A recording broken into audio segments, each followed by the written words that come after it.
There is a silent art few dare to master, one that doesn't roar, doesn't shout, doesn't fight for attention. It simply withdraws, disappears, says nothing. It is the power of rejection, not as a defense mechanism, not as an emotional reaction, but as a calculated weapon. Most people live their lives in fear of rejection. They see it as a wound, a mark of inadequacy, a loss of connection. But those who understand the deeper game see it for what it truly is, the sharpest form of control. The moment you stop fearing rejection and begin using it with intent, you change the dynamic entirely. You stop being the one who waits for validation. You become the one who defines it. People are addicted to being wanted. They crave approval, seek affirmation, need emotional feedback to feel real. And that craving, that thirst for acceptance, is the very string that puppeteers their behavior. Once you see this, you stop engaging with people the way you used to. You stop chasing, you stop pleading to be understood. Instead, you observe, you hold your energy back. They think rejection is the end, that it's the final verdict, the death of potential, the brutal silence that closes a door forever. But that illusion only haunts those who chase validation.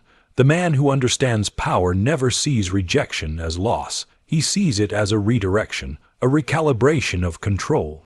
Rejection, in its rawest form, is nothing but a tool, a mechanism to expose weakness, extract truth, and shift dynamics in your favor. Most fear it, but those who study it, those who wield it, understand that rejection is not about absence. It's about presence. Your presence, your ability to unsettle, your ability to detach without fear.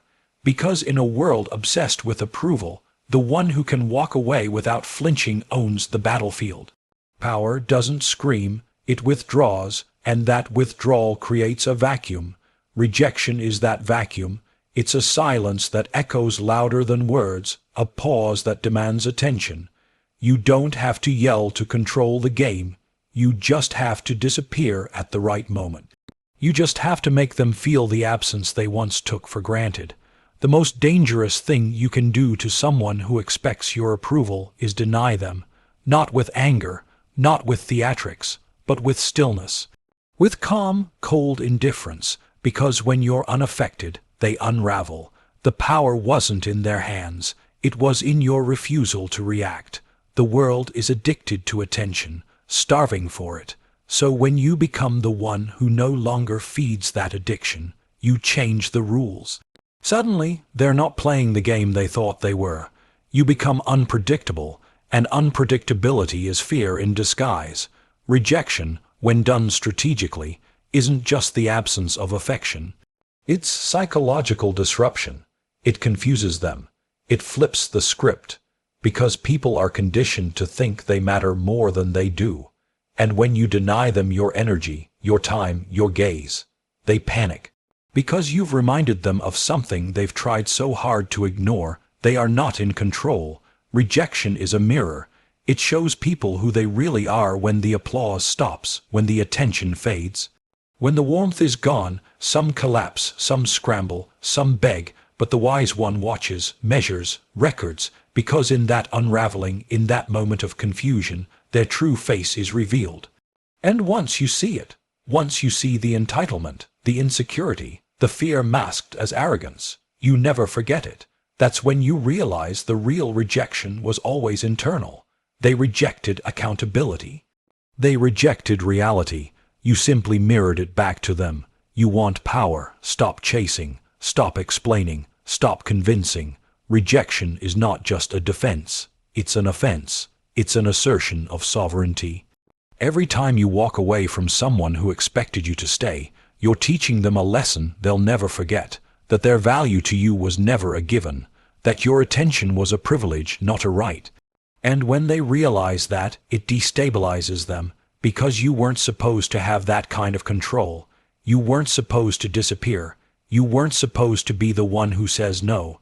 There's a weapon hidden in that word. A kind of discipline few ever master. Saying no isn't just refusal, it's redefinition. It redefines who has authority, who sets the tempo, who controls the emotional rhythm, And the man who can reject with calm precision, without bitterness, without need, becomes a storm cloaked in silence. He doesn't need to argue, he doesn't need to prove, he just exits, and his absence does what words never could. But the weak don't understand this. They chase, they explain, they overthink. They believe connection is currency. They believe being accepted is power, but true power is asymmetrical. It is imbalanced on purpose. It is built on the ability to walk away with your soul intact. It is built on the understanding that nothing outside of you defines you. Not her attention, not his approval, not their applause. The moment you stop caring who accepts you, you become dangerous, you become free. Rejection also reveals hierarchy. It's not emotional, it's structural. It shows who leads and who follows, who initiates and who reacts. When you say no, you're placing yourself above the moment, above the narrative, above the hunger for acceptance. You are declaring that you do not beg to be chosen. You choose, and the world bends to those who choose. The irony is that the more you reject what everyone else craves, the more they want to be chosen by you, because detachment is rare, scarcity is seductive, and indifference is intoxicating. It's not about being cold for the sake of ego. It's about clarity. When you can detach from the outcome, you see everything for what it is. You see manipulation before it begins. You sense weakness in their smile. You hear the lie behind their compliment, because you're not listening with need, you're listening with precision. And that's when the real power emerges, when your silence unnerves, when your stillness provokes, when your rejection destabilizes. You don't need to yell, you don't need to fight. Rejection is quiet warfare. You let them hang themselves on the rope of their own entitlement. You give nothing, and in giving nothing, you take everything, their certainty, their comfort, their illusion of control. And what do you lose? Nothing, because you never needed them in the first place. You were whole before they arrived, and you'll be whole after they leave. Most people don't understand this level of control. They think it's cruelty, but cruelty is emotional chaos. This is surgical. Clean, strategic. You're not hurting them, you're revealing them. You're forcing them to confront the void they've been covering with attention, noise, distraction. And when you pull away, when you refuse to dance, to chase, to entertain, they either level up or fall apart. Either way, you win, because you are no longer the one reacting. You are the one deciding. The game changes when rejection becomes your language, when silence becomes your statement, when indifference becomes your posture. You are not here to please. You are not here to perform. You are here to command. And those who cannot handle your rejection were never strong enough to handle your presence. That's the truth they fear. That's why they panic when you walk.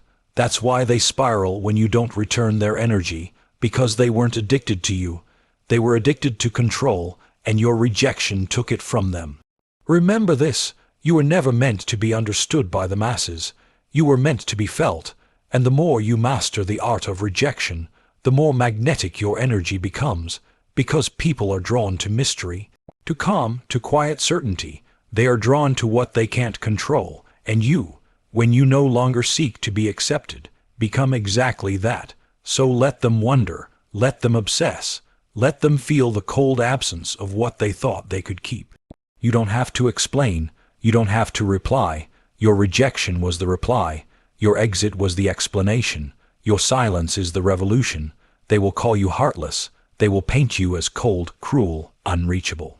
But only because you stopped responding to the bait, because you stopped bleeding when they cut you with their silence, because you stopped chasing every time they pulled away. This is the moment they lose control. The second you no longer fear rejection, the moment you stop clinging, begging, explaining, that is when you become untouchable. It terrifies them. They spent so long training you to equate love with pleasing, approval with submission, attention with sacrifice. But now you've gone quiet. Now you've seen the game for what it is, a performance staged around your need to be seen, to be understood. Once you tear down that need, there is nothing left for them to manipulate. You become still, unpredictable, and in that stillness, you become dangerous. They try to provoke you, not because they want resolution, but because they want chaos. They need your reaction more than they ever needed your love. So when you become indifferent, When your gaze sharpens and your words slow, you take the fuel away from their fire. Let them burn in their own silence. Let them choke on the echoes they once used to drown you. You are not here to soothe their insecurity or cater to their illusions. You are not their mirror. You are not their supply. You are the storm they didn't see coming, the one that doesn't announce itself with thunder, but arrives without warning, leaving nothing untouched. When you detach from their approval, you finally become sovereign over your own reality. The game of power isn't played by the loudest voice in the room, it's played by the one who can walk away without a word. The one who knows that rejection isn't loss, it's leverage. You don't chase what falls away, you let it collapse. You don't beg for validation from those who weaponize their affection. You watch them retreat, silently noting the cracks in their mask. You do not react, you do not explain. You let the silence speak in volumes they'll never be able to match, because true power isn't in what you say, it's in what you refuse to respond to, what you don't defend, what you don't justify. That's where your control lives, not in dominance, but in discipline, not in force, but in refusal. They thought rejection would break you, that your identity would shatter without their attention. But you're no longer addicted to being chosen. You've become selective. You've learned the art of absence, the strength of being unknown. They don't know where they stand with you, and that alone makes them spiral. You've reversed the dynamic. No longer are you the one pacing, wondering, explaining. You are the one who holds your peace like a blade, quiet, sharp, precise, because rejection is no longer a wound, it's a filter. It removes the weak, the fake, the manipulative. It purifies your space. It burns off the excess noise until only the truth remains. They tried to make you believe that love was synonymous with sacrifice, that in order to be worthy, you had to bend, to shrink, to break your own boundaries for their comfort. But now, you realize that love without respect is a cage. Affection without integrity is poison. You've stopped drinking from their cup, and now they're thirsty. Now they're panicking, because they don't know how to reach you anymore. The strings they once pulled are now cut. You move without explanation. You observe without attachment. You are no longer predictable, and that is the final threat. Because if they can't anticipate your response, they can't control the outcome. It was never about love. It was always about power. Their affection came with a contract, a silent clause that said, as long as you stay small, agreeable, dependent, you will be tolerated. The moment you question, withdraw, or detach, you become the enemy. And you've accepted that. You've made peace with being misunderstood. You've embraced the role of the villain in their story because you refuse to play the victim in your own. That's what makes you dangerous. You don't need to be liked. You don't need to be understood. You don't need to be chosen. You are the one who chooses now what to allow, what to ignore, what to end. And when you choose silence, they hear the thunder of their own irrelevance echoing through the distance you created. Your calmness is not weakness, it is calculation. Your indifference is not cold, it is clarity. You don't argue anymore because you've realized arguing is a gift. It says, you matter enough for me to correct you. But not everyone is worthy of that effort. Not everyone deserves the privilege of your response. Sometimes silence is the most violent thing you can say. Sometimes walking away is the most strategic move you can make. You leave not because you're hurt, but because you've seen everything you needed to see. You're no longer confused. You're no longer searching for closure. You're done, and that terrifies them more than any angry outburst ever could. When you understand how rejection works, you begin to use it. Not recklessly, not to hurt, but to clarify. You reject confusion. You reject inconsistency. You reject the false version of yourself they tried to sell you. You reject manipulation disguised as love.